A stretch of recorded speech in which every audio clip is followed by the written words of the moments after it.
بسم الله الرحمن الرحيم عما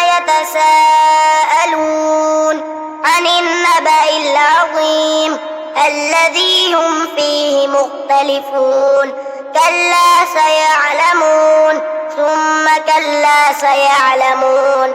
ألم نجعل الأرض مهادا والجبال أوتادا وخلقناكم أزواجا وجعلنا نومكم سباتا وجعلنا الليل لباسا وجعلنا النهار معاشا وبنينا فوقكم سبعا شدادا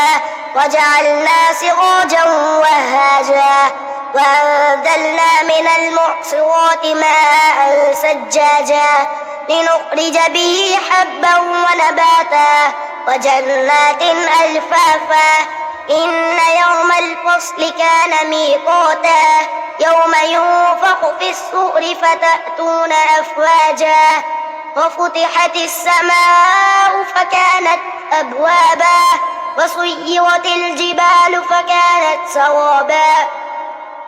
إن جهنم كانت مرصادا للطاغين مآبا لابسين فيها أحقابا لا يذوقون فيها بردا ولا شرابا إلا حميما وغساقا جزاء وفاقا إنهم كانوا لا يرجون حسابا فكذبوا بآياتنا كذابا وكل شيء أحصيناه كتابا فذوقوا فلن نزيدكم إلا عذابا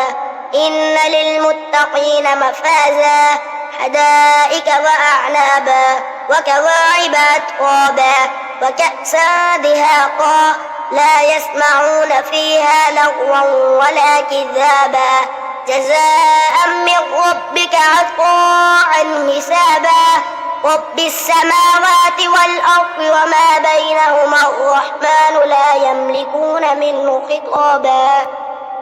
يوم يقوم الروح والملائكة صفا لا يتكلمون إلا من أذن له الرحمن وقال صوابا ذلك اليوم الحق فمن شاء اتخذ إلى ربه مآبا إنا